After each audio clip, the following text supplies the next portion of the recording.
In the first module, we learned how incorporating youth development principles into physical education and physical activity can lead to positive youth outcomes. We learned that by focusing on developmental outcomes, we can empower young people to create a culture of physical activity in their classroom, school, and community to benefit not just themselves, but others as well. Let's start with what youth engagement is. On the screen, you will see 3 definitions. Take a moment to read these quotes to yourself. The first definition comes from a researcher, the second from a second grader, and the third from a high schooler. What do you notice about the quotes? Do you see any similarities? The first thing we see in these quotes is that youth engagement is power. Through youth engagement, young people can engage, make decisions, and have power.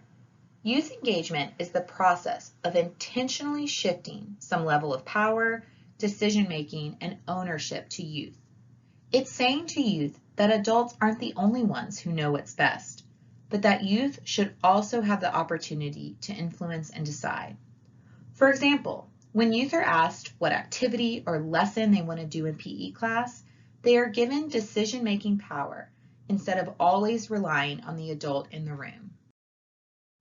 Youth engagement is also about believing in youth. Youth engagement is a strengths-based approach, believing that youth should not only be able to influence the decisions that affect them, but that they are capable of doing so. It's giving youth credibility for their skills and abilities. For example, asking a young person to design a new physical activity in class and then teach it to their peers is a way adults can show that they believe in youth. And finally, youth engagement is meaningful. As we shift some level of power and decision-making to youth, and as we believe in their ability to contribute, we need to ensure that they are set up to meaningfully influence decisions, approaches, and environments. Remembering back to the youth development approach, we need to engage youth based on their capacities, strengths, and formative needs. By meeting youth where they are and taking into account their readiness, we then can provide appropriate opportunities for engagement and build their capacity even further. Think of a time when you have sought to engage youth voice.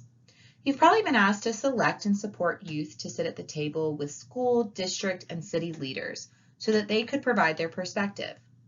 Yet too often in these situations, youth are only given 1 or 2 seats at the table, and the agenda often isn't designed by them for their authentic engagement.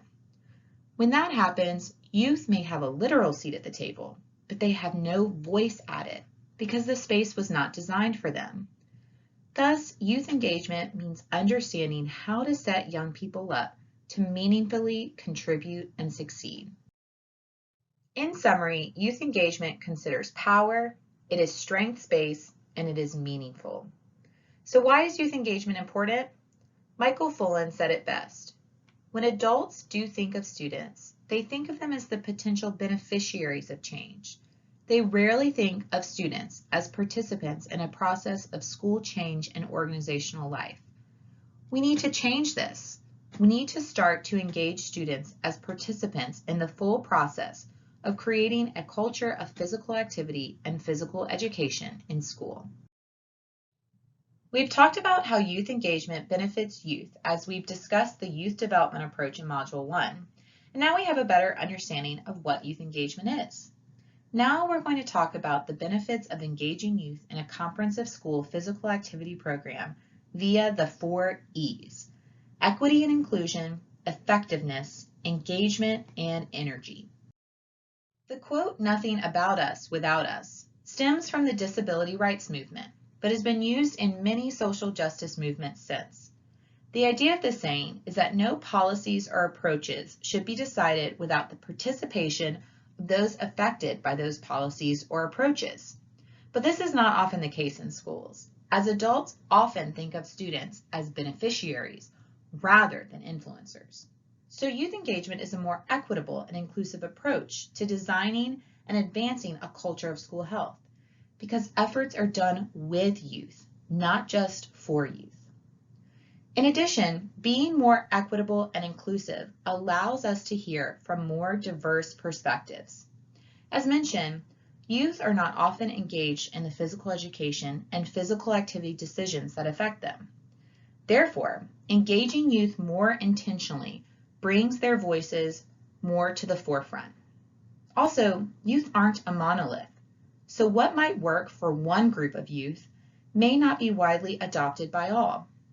So engaging youth is important to solicit a wide range of feedback. Youth engagement also promotes trust between youth and adults, and it communicates to both youth, adults, and the community that youth voice is valued and sought out. The results of youth engagement in a CSPAP from an equity and inclusion perspective might mean that physical activity during PE, recess, or in the classroom might be more inclusive of the culture or ability of a student. Youth can engage with their family or caregivers of diverse linguistic or socioeconomic backgrounds to continue physical activity outside of the school day. And students will feel more empowered to engage with staff to promote physical activity because they feel their voices are valued. Youth are experts of their own experience and increase effectiveness of any task or activity they are asked to lead.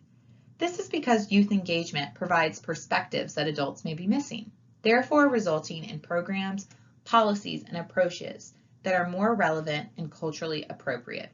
For example, if youth routinely and meaningfully engage on a school or district's school health index team, the self-assessment process might yield insights on how youth are experiencing current physical education and physical activity programs and policies, and identify opportunities for meaningful improvement through the school health improvement plan. This might seem redundant, but youth engagement results in greater engagement of youth. When youth are engaged in shaping programs and decisions, they are more likely to be excited and bought into the results. In addition, if youth are continuously engaged, real-time feedback and ideas can support efforts to continuously improve activities, programming, and policies. As captured by the quote by Terry Jones you see on the screen, this can be particularly important at the secondary grade levels. Let's be honest, as youth get older, they are increasingly influenced by their peers. So as much as you are able to have youth lead physical activity efforts, whether it's an energizer, an intramural sport, a fitness competition, or a physical education lesson, youth engagement can lead to greater buy-in by youth and their peers. And finally, youth engagement in a CSPAP can infuse energy and creativity into physical education and physical activity programming. While a teacher might feel stuck doing the same old physical activity or lesson plan, youth can often use their imaginations to come up with out-of-the-box alternatives. In our next modules, we'll explore how to make space for the 4 E's and encourage youth to lead through different levels and forms of youth engagement.